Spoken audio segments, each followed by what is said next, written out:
প্রথমে আমি বাঁধাকপিটাকে একটু সরু সরু করে কেটে নিয়ে ভালো মতো ধুয়ে নিয়েছি। এবার কড়াইতে বাঁধাকপিটা দিয়ে দিলাম পরিমাণ মতো জল, লবণ আর হলুদ গুঁড়ো। বাঁধাকপিটাকে আধ ঘন্টার জন্য ঢেকে রেখে সিদ্ধ হতে দেব। আর যতক্ষণ এটা সিদ্ধ হতে থাক, ওদিকে আমি একটা আলু একটু ডুমো ডুমো করে কেটে রেখে দিয়েছি। তো আধ ঘন্টা পর বাঁধাকপিটা সিদ্ধ হয়ে গেছে। এবার আমি ওটাকে নামিয়ে দিয়ে জল ঝরিয়ে রাখতে দিলাম। কড়াইতে দিয়ে দিলাম পরিমাণ মতো সরিষার তেল, একটা তেজপাতা আর গোটা গরম মশলা। এবার যে আলুগুলো আমি কেটে রেখেছি সেটা এখন ভাজতে দিয়ে দেব। আর আলুগুলো ভাজার সময় নুন হলুদ দিয়ে কিন্তু আলুগুলো হালকা ভেজে নেব।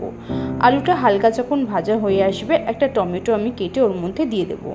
আর টমেটোটা যাতে তাড়াতাড়ি গলে যায় ওই জন্য সামান্য পরিমাণ লবণও অ্যাড করে দিয়েছিলাম। টমেটোটা ভালো মতো ভাজা হয়ে আসলে 1 চামচের মতো আদা পেস্ট এবার দিয়ে দিতে হবে। দিয়ে আদাটাকেও ভালো মতো ভেজে নিতে হবে যাতে আদার কোনো কাঁচা গন্ধ না থাকে। এবার কয়েকটা গুঁড়ো মশলা, ওই হলুদ গুঁড়ো 1 চামচের মতো, লঙ্কা গুঁড়ো আর জিরে গুঁড়ো দিয়ে খুব ভালো করে সব কিছু আবারও মিশিয়ে নিতে হবে।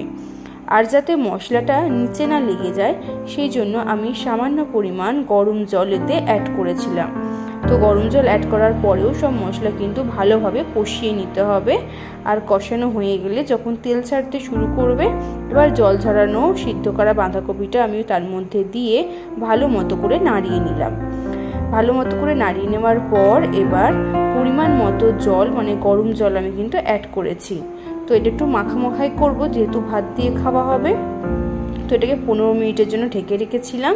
আলু সিদ্ধ হয়ে গেছে। এবার আমি পরিমাণ মতো এতে চিনি অল্প করে অ্যাড করে দিলাম আর উপর থেকে ঘি ছড়িয়ে দিয়েছিলাম। ব্যাস, নিরামিষ তরকারি একদম।